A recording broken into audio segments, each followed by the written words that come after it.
د جګړو پر مهال د بند تیمور سیمه ده، دغسې خزې جوړې شوي چې سر یې پوښل شوی او د دې ځای څخه بیا عمومي لارو ته وتلي خزې دغه رقم جوړې شوي دي او دغه یې لارې د خزو سره نږدې دا د هغو طالبانو قبرونه دي چې د دې په جنګ کې خپل ژوند له لاسه ورکړي.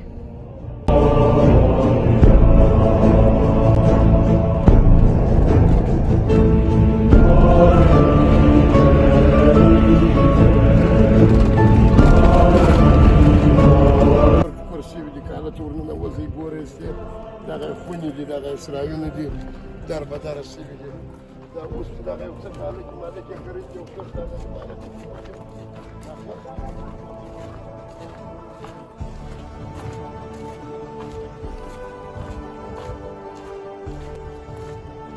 دا په میوند ولسوالۍ کې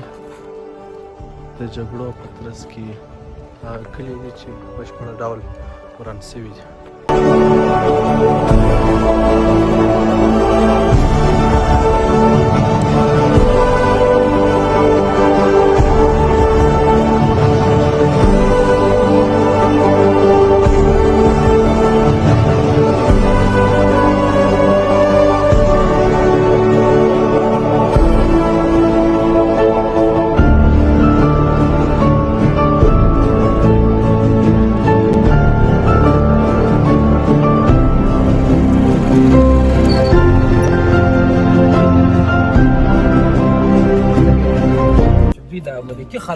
دا طالبان و دا نظامي خلک و که دا د وطن خلک و؟ د وطن خلک هم طالبان به خامخا یو یا دوه پکښې ونورګرده د وطن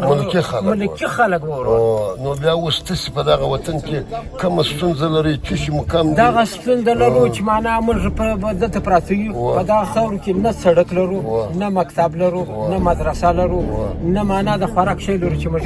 هسپتال و کلینیک نه ډاکټر نه لرو چې زموږ سړی مریض چې وسایل نه لري هغه چې چا نه درلودي هغه به مري ځان نشي رسولی.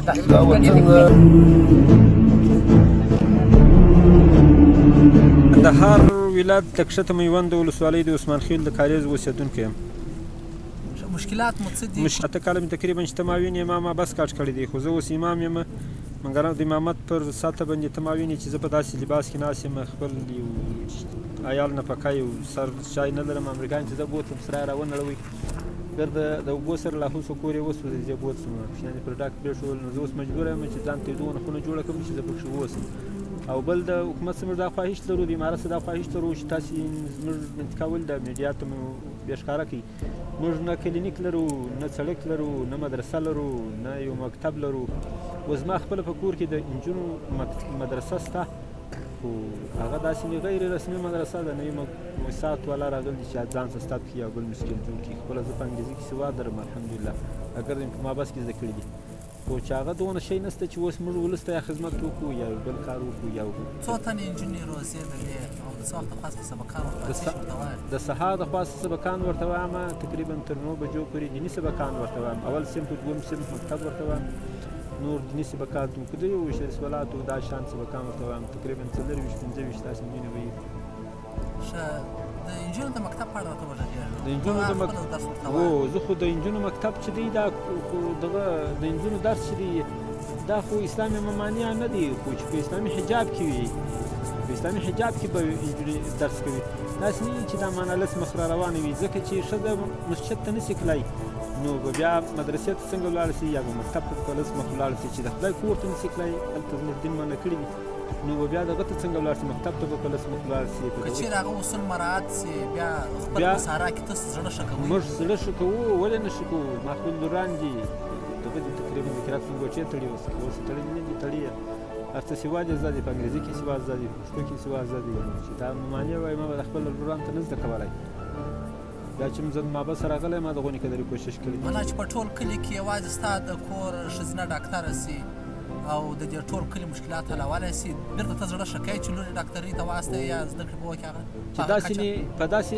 کې به زړه ورته ښه کړم چې هغه داسې مطمئن ځای وي چې موږ ته اطمینان راکوي چې دلته معنا صحي ځای دی په اسلامي حجاب کې پوښلی ځای دی د هر چا په ځای په لاس کې موږ زړه نه شو کولی ځکه آخره زمانه ده 1440 کاله کېږي د سپتنې ډېر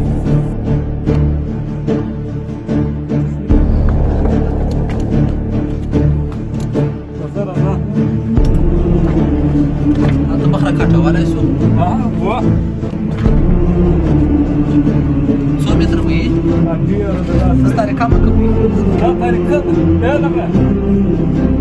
بس دې خواته راشي پاکستان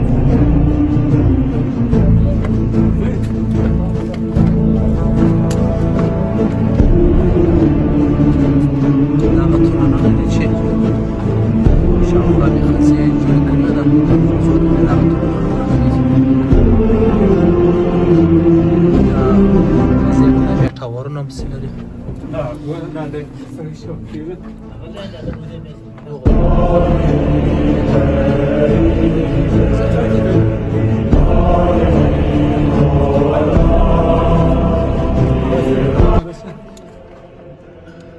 په دې کې طالبانو ګزاره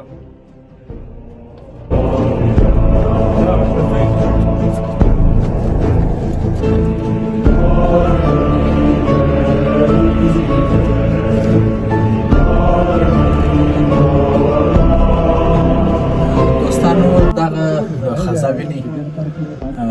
دا خزه په یو غونډۍ کې ده تقریبا 30-40 متره تونلونه تللي دي شاوخوا بیا د هر تونل په پای کې یوه دنه خزه ده چې د هغه څخه بیا ټوله سیمه معلومیږي لکه دغه سری چې دی دغه خزه دا رقم په میخونو سره په دې ټوکرانو سره شاوخوا پوښل شوې ده چې خاورې پرې شوانه سي او د دې ځای څخه بیا جنګ کوي معنا د جنګ هغه اساسي خزې چې تیارې به نه سوای کشفولی او دې ته به ډېره مالژوبره نه اوښتل هغه دغه خزې دي نو په نور عکاسیانو کې به تاسو ووینئ چې موږ په دغه خزه کې روان یو هلته زیرخانې هم شته د پټېدو ځای هم شته د دې به خوراکي توکي ورسره پراته وه د روغتیا د په برخه کې به شیان ورسره پراته وه مهمات به ورسره پراته وه نو دغه کوم خلک چې مقاومت کړی د تېر جمهوریت د سرتیرو سره یا د امریکایانو سره هغوی ټول په دې اړه باندې جزیات راکړي دي